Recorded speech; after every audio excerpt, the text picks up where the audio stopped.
नमस्कार। आज सुनिए मुंशी प्रेमचंद की लिखी कहानी दो बैलों की कथा। जानवरों में गधा सबसे ज्यादा बुद्धिमान समझा जाता है। हम जब किसी आदमी को पहले दर्जे का बेवकूफ कहना चाहते हैं तो उसे गधा कहते हैं।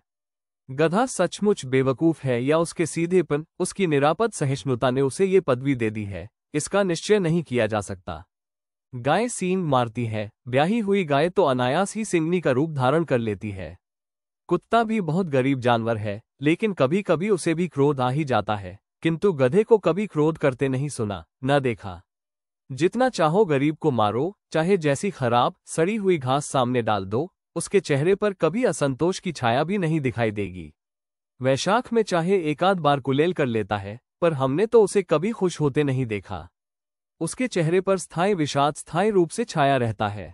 सुख दुख हानि लाभ किसी भी दशा में उसे बदलते नहीं देखा। ऋषियों मुनियों के जितने गुण हैं, वे सभी उसमें पराकाष्ठा को पहुंच गए हैं, पर आदमी उसे बेवकूफ कहता है। सद्गुणों का इतना अनादर, कदाचित सीधापन संसार के लिए उपयुक्त नहीं है। देखिए न, भारतवासियों की अफ्रीका में क्या दुर्दशा हो रही है। क्यों अमेरिका में उन्हें घुसने नहीं दिया जाता? बेचारे शराब नहीं पीते, 4 पैसे कुसमय के लिए बचाकर रखते हैं, जी तोड़कर काम करते हैं, किसी से लड़ाई झगड़ा नहीं करते, 4 बातें सुनकर गम खा जाते हैं, फिर भी बदनाम है। कहा जाता है वे जीवन के आदर्श को नीचा करते हैं। अगर वे ईंट का जवाब पत्थर से देना सीख जाते तो शायद सभ्य कहलाने लगते। जापान की मिसाल सामने है। एक ही विजय ने उसे संसार की सभ्य जातियों में गण्य बना दिया। लेकिन गधे का एक छोटा भाई और भी है, जो उससे कम ही गधा है, और वह है बैल। जिस अर्थ में हम गधा का प्रयोग करते हैं, कुछ उसी से मिलते जुलते अर्थ में बछिया के ताव का भी प्रयोग करते हैं। कुछ लोग बैल को शायद बेवकूफी में सर्वश्रेष्ठ कहेंगे, मगर हमारा विचार ऐसा नहीं है। बैल कभी कभी मारता भी है, कभी कभी अड़ियल बैल भी देखने में आता है, और भी कई रीतियों से अपना असंतोष प्रकट कर देता है, अतएव उसका स्थान गधे से नीचा है। झूरी के पास 2 बैल थे, हीरा और मोती। देखने में सुंदर, काम में चौकस, डील में ऊंचे। बहुत दिनों साथ रहते रहते दोनों में भाईचारा हो गया था। दोनों आमने सामने या आसपास बैठे हुए एक दूसरे से मूक भाषा में विचार विनिमय किया करते थे। एक दूसरे के मन की बात को कैसे समझा जाता है, हम कह नहीं सकते।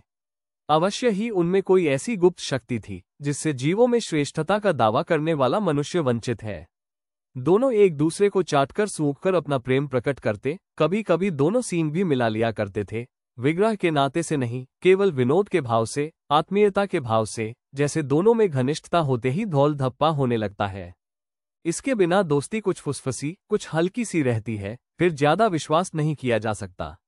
जिस वक्त ये दोनों बैल हल या गाड़ी में जोत दिए जाते और गर्दन हिला हिलाकर चलते, उस समय हर एक की चेष्टा होती कि ज्यादा से ज्यादा बोझ मेरी ही गर्दन पर रहे। दिन भर के बाद दोपहर या संध्या को दोनों खुलते तो एक दूसरे को चाट चूट कर अपनी थकान मिटा लिया करते। नांद में खली भूसा पड़ जाने के बाद दोनों साथ उठते, साथ नांद में मुंह डालते और साथ ही बैठते थे। एक मुंह हटा लेता तो दूसरा भी हटा लेता था। संयोग की बात, झूरी ने एक बार गोई को ससुराल भेज दिया। बैलों को क्या मालूम वे कहाँ भेजे जा रहे हैं।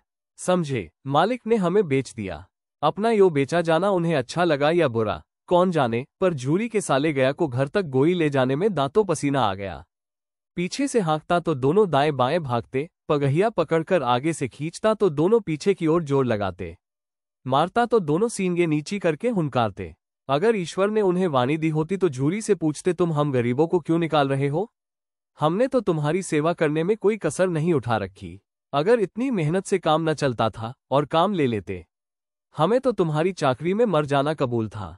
हमने कभी दाने चारे की शिकायत नहीं की। तुमने जो कुछ खिलाया वो सिर झुकाकर खा लिया, फिर तुमने हमें इस जालिम के हाथ क्यों बेंच दिया?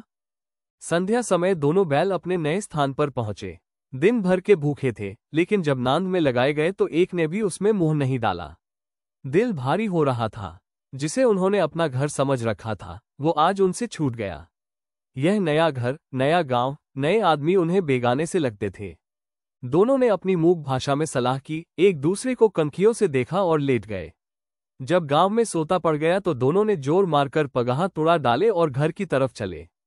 पगहें बहुत मजबूत थे, अनुमान न हो सकता था कि कोई बैल उन्हें तोड़ सकेगा, पर इन दोनों में इस समय दूनी शक्ति आ गई थी। एक एक झटके में रस्सियां टूट गईं। झूरी प्रातः काल सोकर उठा तो देखा कि दोनों बैल चरनी पर खड़े हैं। दोनों की गर्दनों में आधा आधा गराव लटक रहा था। घुटने तक पांव कीचड़ से भरे हैं और दोनों की आंखों में विद्रोह में स्नेह झलक रहा है। झूरी बैलों को देखकर स्नेह से गदगद हो गया। दौड़कर उन्हें गले लगा लिया।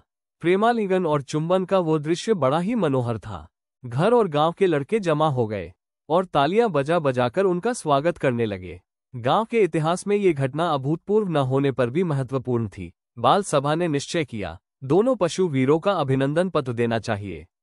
कोई अपने घर से रोटियां लाया, कोई गुड़, कोई चोकर, कोई भूसी। एक बालक ने कहा, ऐसे बैल किसी के पास ना होंगे। दूसरे ने समर्थन किया, इतनी दूर से दोनों अकेले चले आए। तीसरा बोला, बैल नहीं है, वे उस जन्म के आदमी है। इसका प्रतिवाद करने का किसी को साहस नहीं हुआ। जूरी की स्त्री ने बैलों को द्वार पर देखा तो जल उठी। बोली, कैसे नमक हराम बैल हैं कि एक दिन वहां काम न किया, भाग खड़े हुए। जूरी अपने बैलों पर यह आक्षेप न सुन सका, नमक हराम क्यों है? चारा दाना न दिया होगा तो क्या करते? स्त्री ने रोब के साथ कहा, बस तुम ही तो बैलों को खिलाना जानते हो, और तो सभी पानी पिला पिला कर रखते हैं। जूरी ने चिढ़ाया, चारा मिलता तो क्यों भागते? स्त्री चिढ़ गई, भागे इसलिए कि वे लोग तुम जैसे बुद्धुओं की तरह बैल को सहलाते नहीं, खिलाते हैं तो रगड़कर जोतते भी हैं। ये दोनों ठहरे कामचोर भाग निकले। अब देखो कहां से खली और चोकर मिलता है। सूखे भूसे के सिवा कुछ न दूंगी, खाए चाहे मरे। वही हुआ। मजूर की बड़ी ताकीद की गई कि बैलों को खाली सूखा भूसा दिया जाए। बैलों ने नांद में मुंह डाला तो फीका फीका, न कोई चिकनाहट न कोई रस। क्या खाएं? आशा भरी आंखों से द्वार की ओर ताकने लगे। जूरी ने मजूर से कहा, थोड़ी सी खली क्यों नहीं डाल देता बे? मालकिन मुझे मार ही डालेंगी। चुराकर डाला। ना दादा, पीछे से तुम भी उन्हीं किसी कहोगे। दूसरे दिन जूरी का साला फिर आया और बैलों को ले चला। अब की उसने दोनों को गाड़ी में जोता।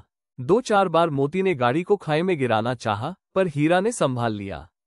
वो ज्यादा सहनशील था। संध्या समय घर पहुंचकर उसने दोनों को मोटी रस्सियों से बांधा और कल की शरारत का मजा चखाया, फिर वही सूखा भूसा डाल दिया।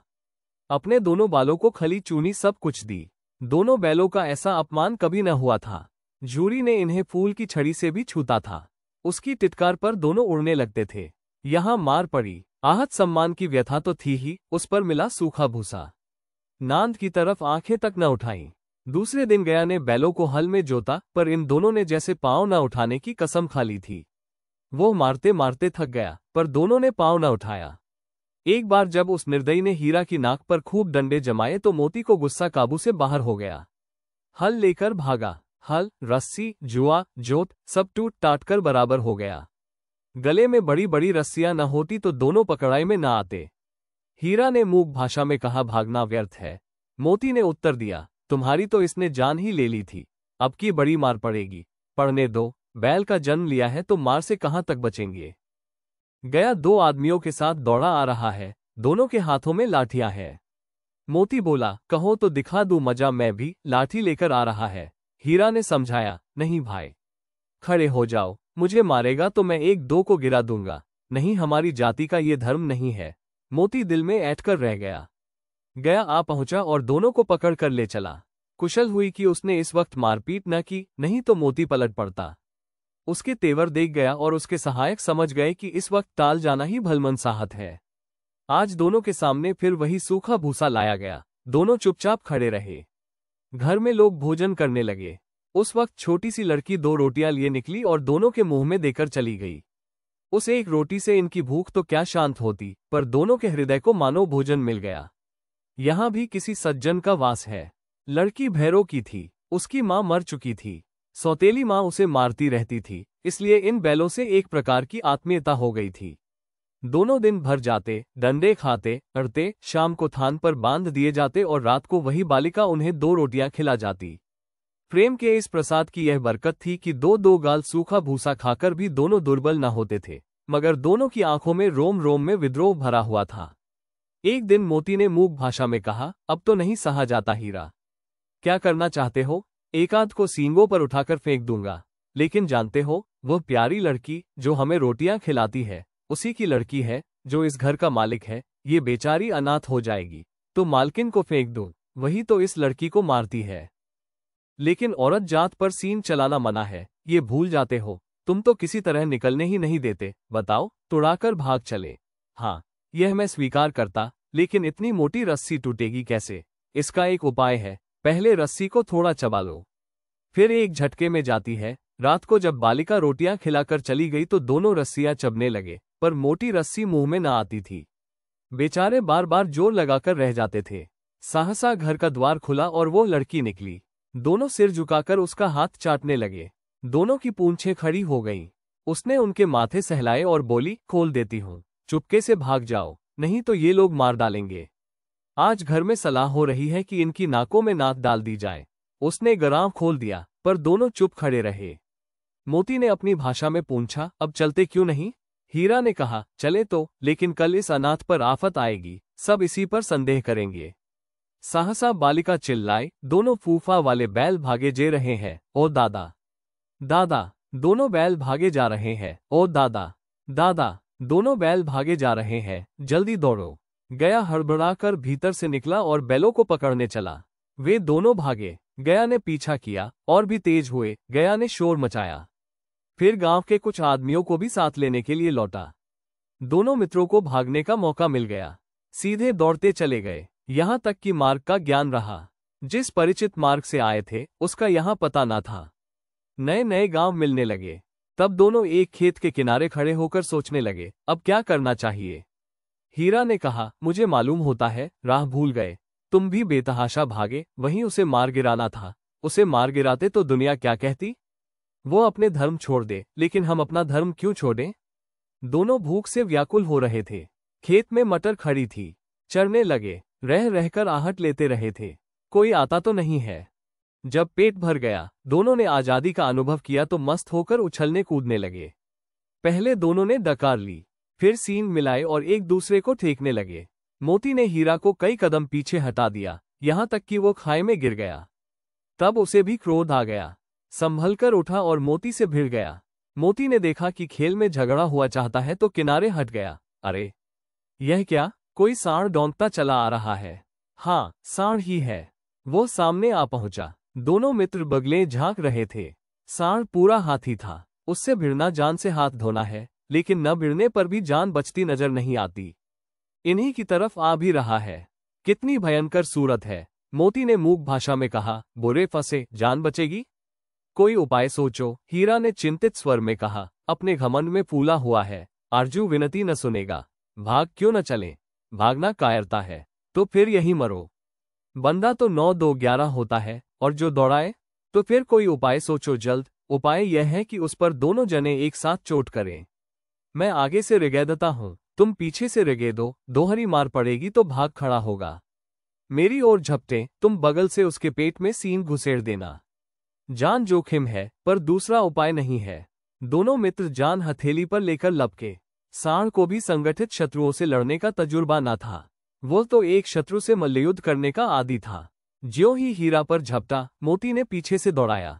सांड उसकी तरफ मुड़ा तो हीरा ने रगेड़ा। सांड चाहता था कि एक एक करके दोनों को गिरा ले, पर ये दोनों भी उस्ताद थे। उसे वो अवसर न देते थे। एक बार सांड झल्लाकर हीरा का अंत कर देने के लिए चला कि मोती ने बगल से आकर उसके पेट में सींग भोंक दिया। सांड क्रोध में आकर पीछे फिरा तो हीरा ने दूसरे पहलू में सींगे चुभा दिया। आखिर बेचारा जख्मी होकर भागा और दोनों मित्रों ने दूर तक उसका पीछा किया, यहां तक कि सांड बेदम होकर गिर पड़ा। तब दोनों ने उसे छोड़ दिया। दोनों मित्र जीत के नशे में झूमते चले जाते थे। मोती ने सांकेतिक भाषा में कहा, मेरा जी चाहता था कि बच्चा को मार ही डालूं। हीरा ने तिरस्कार किया, गिरे हुए बैरी पर सींग न चलाना चाहिए। ये सब ढोंग है। बैरी को ऐसा मारना चाहिए कि फिर ना उठे। अब घर कैसे पहुंचोगे वो सोचो। पहले कुछ खा लें तो सोचें। सामने मटर का खेत था ही। मोती उसमें घुस गया। हीरा मना करता रहा, पर उसने एक न सुनी। अभी 2 ही 4 ग्रास खाए थे कि आदमी लाठियां लिए दौड़ पड़े और दोनों मित्र को घेर लिया। हीरा तो मेड़ पर था, निकल गया। मोती सींचे हुए खेत में था। उसके खुर कीचड़ में धंसने लगे। न भाग सका, पकड़ लिया। हीरा ने देखा संगी संकट में है तो लौट पड़ा। फंसेंगे तो दोनों फंसेंगे। रखवालों ने उसे भी पकड़ लिया। प्रातःकाल दोनों मित्र कांजी हाउस में बंद कर दिए गए। दोनों मित्रों को जीवन में पहली बार ऐसा साबिका पड़ा था कि सारा दिन बीत गया और खाने को एक तिनका भी न मिला। समझ में न आता था ये कैसा स्वामी है। इससे तो गया फिर भी अच्छा था। यहाँ कई भैंसें थीं, कई बकरियां, कई घोड़े, कई गधे, पर किसी के सामने चारा न था। सब जमीन पर मुर्दों की तरह पड़े थे। कई तो इतने कमजोर हो गए थे कि खड़े भी न हो सकते थे। सारा दिन मित्र फाटक की ओर टकटकी लगाए रहते, पर कोई चारा न लेकर आता दिखाई दिया। तब दोनों ने दीवार की नमकीन मिट्टी चाटनी शुरू की, पर इससे क्या तृप्ति होती। रात को भी जब कुछ भोजन न मिला तो हीरा के दिल में विद्रोह की ज्वाला दहक उठी। मोती से बोला, अब नहीं रहा जाता मोती। मोती ने सिर लटकाए हुए जवाब दिया, मुझे तो मालूम होता है कि प्राण निकल रहे हैं। आओ दीवार तोड़ डालें, मुझसे तो अब कुछ नहीं होगा। बस इसी बूथ पर अकड़ते थे। सारी अकड़ निकल गई। बाड़े की दीवार कच्ची थी। हीरा मजबूत तो था ही, अपने नुकीले सींग दीवार में गड़ा दिए और जोर मारा तो मिट्टी का एक चिप्पड़ निकल आया। फिर तो उसका साहस बढ़ा, उसने दौड़ दौड़कर दीवार पर चोटें की और हर चोट में थोड़ी थोड़ी मिट्टी गिराने लगा। उसी समय कांजी हौस का चौकीदार लालटेन लेकर जानवरों की हाजिरी लेने आ निकला।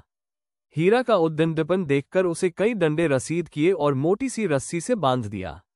मोती ने पड़े पड़े कहा, आखिर मार खाए, क्या मिला? अपने बूते भर जोर तो मार दिया। ऐसा जोर मारना किस काम का कि और बंधन में पड़ गए। जोर तो मारता ही जाऊंगा, चाहे कितने ही बंधन पड़ते जाएं। जान से हाथ धोना पड़ेगा, कुछ परवाह नहीं।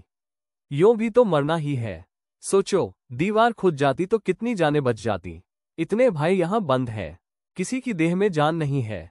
2-4 दिन यही हाल रहा तो मर जाएंगे। हाँ, ये बात तो है। अच्छा, तो ला फिर मैं भी जोर लगाता हूं। मोती ने भी दीवार में सींग मारा। थोड़ी सी मिट्टी गिरी और फिर हिम्मत बढ़ी। फिर तो वह दीवार में सींग लगाकर इस तरह जोर करने लगा, मानो किसी प्रतिद्वंदी से लड़ रहा है। आखिर कोई 2 घंटे की जोर आजमाई के बाद दीवार ऊपर से लगभग 1 हाथ गिर गई। उसने दूनी शक्ति से दूसरा धक्का मारा तो आधी दीवार गिर पड़ी। दीवार का गिरना था कि अधमरे से पड़े हुए सभी जानवर चेत उठे। तीनों घोड़ियां सरपट भाग निकली। फिर बकरियां निकली, इसके बाद भैंस भी खसक गई, पर गधे अभी तक ज्यों के त्यों खड़े थे। हीरा ने पूछा, तुम दोनों क्यों नहीं भाग जाते? एक गधे ने कहा, जो कहीं फिर पकड़ लिए जाएं, तो क्या हर्ज है, अभी तो भागने का अवसर है। हमें तो डर लगता है, हम यहीं पड़े रहेंगे। आधी रात से ऊपर जा चुकी थी। दोनों गधे अभी तक खड़े सोच रहे थे कि भागें या न भागें, और मोती अपने मित्र की रस्सी तोड़ने में लगा हुआ था। जब वह हार गया तो हीरा ने कहा, तुम जाओ, मुझे यहीं पड़ा रहने दो, शायद कहीं भेंट हो जाए। मोती ने आंखों में आंसू लाकर कहा, तुम मुझे इतना स्वार्थी समझते हो? हीरा, हम और तुम इतने दिनों एक साथ रहे हैं। आज तुम विपत्ति में पड़ गए हो तो मैं तुम्हें छोड़कर अलग हो जाऊं? हीरा ने कहा, बहुत मार पड़ेगी, लोग समझ जाएंगे, ये तुम्हारी शरारत है। मोती ने गर्व से बोला, जिस अपराध के लिए तुम्हारे गले में बंधना पड़ा, उसके लिए अगर मुझे मार पड़े तो क्या चिंता। इतना तो हो ही गया कि 9-10 प्राणियों की जान बच गई, वे सब तो आशीर्वाद देंगे। ये कहते हुए मोती ने दोनों गधों को सींगों से मार मारकर बाड़े से बाहर निकाला और तब अपने बंधु के पास आकर सो रहा। भोर होते ही मुंशी और चौकीदार तथा अन्य कर्मचारियों में कैसी खलबली मची, इसके लिखने की जरूरत नहीं। बस इतना ही काफी है कि मोती की खूब मरम्मत हुई और उसे भी मोटी रस्सी से बांध दिया गया। 1 सप्ताह तक दोनों मित्र वहां बंधे पड़े रहे। किसी ने चारे का एक तृण भी न डाला। हाँ, एक बार पानी दिखा दिया जाता था, यही उनका आधार था। दोनों इतने दुर्बल हो गए थे कि उठा तक नहीं जाता था। ठठरियां निकल आई थी। एक दिन बाड़े के सामने डुग्गी बजने लगी और दोपहर होते होते वहां 50-60 आदमी जमा हो गए। तब दोनों मित्र निकाले गए और लोग आकर उनकी सूरत देखते और मन फीका करके चले जाते। ऐसे मृतक बैलों का कौन खरीदार होता? सहसा एक दढ़ियल आदमी, जिसकी आंखें लाल थी और मुद्रा अत्यंत कठोर, आया और दोनों मित्र के कूल्हों में उंगली गोदकर मुंशी जी से बातें करने लगा। चेहरा देखकर अंतर्ज्ञान से दोनों मित्रों का दिल कांप उठे। वो क्यों है और क्यों टटोल रहा है, इस विषय में उन्हें कोई संदेह न हुआ। दोनों ने एक दूसरे को भीत नेत्रों से देखा और सिर झुका लिया। हीरा ने कहा, गया के घर से नाहक भागे, अब तो जान न बचेगी। मोती ने अश्रद्धा के भाव से उत्तर दिया, कहते हैं, भगवान सबके ऊपर दया करते हैं, उन्हें हमारे ऊपर दया क्यों नहीं आती? भगवान के लिए हमारा जीना मरना दोनों बराबर है। चलो, अच्छा ही है, कुछ दिन उसके पास तो रहेंगे। एक बार उस भगवान ने उस लड़की के रूप में हमें बचाया था, क्या अब न बचाएंगे? यह आदमी छुरी चलाएगा, देख लेना, तो क्या चिंता है? मांस, खाल, सींग, हड्डी सब किसी के काम आ जाएगा। नीलाम हो जाने के बाद दोनों मित्र उस दढ़ियल के साथ चले। दोनों की बोटी बोटी कांप रही थी। बेचारे पांव तक न उठा सकते थे, पर भय के मारे गिरते पड़ते भागे जाते थे। क्योंकि वो जरा भी चाल धीमी हो जाने पर डंडा जमा देता था। राह में गाय बैलों का एक रेवड़ हरे भरे हार में चरता नजर आया। सभी जानवर प्रसन्न थे, चिकने, चपल। कोई उछलता था, कोई आनंद से बैठा पागुर करता था। कितना सुखी जीवन था इनका, पर कितने स्वार्थी हैं सब। किसी को चिंता नहीं कि उनके दो बाएं बधिक के हाथ पड़े कैसे दुखी है। सहसा दोनों को ऐसा मालूम हुआ कि परिचित राह है। हाँ, इसी रास्ते से गया उन्हें ले गया था। वही खेत, वही बाग, वही गांव मिलने लगे। प्रतिक्षण उनकी चाल तेज होने लगी। सारी थकान, सारी दुर्बलता गायब हो गई। आह, ये लो, अपना ही हार आ गया। इसी कुएं पर हम पुर चलाने आया करते थे, यही कुआं है। मोती ने कहा, हमारा घर नजदीक आ गया है। हीरा बोला, भगवान की दया है, मैं तो अब घर भागता हूं, ये जाने देगा? इसे मैं मार गिराता हूं। नहीं नहीं, दौड़कर थान पर चलो, वहां से आगे हम न जाएंगे। दोनों उन्मत्त होकर बछड़ों की भांति कुलेले करते हुए घर की ओर दौड़े। वो हमारा थान है। दोनों दौड़कर अपने थान पर आए और खड़े हो गए। दढ़ियल भी पीछे पीछे दौड़ा चला आता था। जूरी द्वार पर बैठा धूप खा रहा था। बैलों को देखते ही दौड़ा और उन्हें बारी बारी से गले लगाने लगा। मित्रों की आंखों से आनंद के आंसू बहने लगे। एक जूरी का हाथ चाट रहा था। दढ़ियल ने जाकर बैलों की रस्सियां पकड़ ली। जूरी ने कहा, मेरे बैल है। तुम्हारे बैल कैसे हैं? मैं मवेशी खाने से नीलाम लिए आता हूं। मैं तो समझता हूं चुराए लिए जाते हो। चुपके से चले जाओ, मेरे बैल है। मैं बेचूंगा तो बिकेंगे। किसी को मेरे बैल नीलाम करने का क्या अख्तियार है? जाकर थाने में रपट कर दूंगा। मेरे बैल है। इसका सबूत यह है कि मेरे द्वार पर खड़े हैं। दढ़ियल झल्लाकर बैलों को जबरदस्ती पकड़ ले जाने के लिए बढ़ा। उसी वक्त मोती ने सींग चलाया।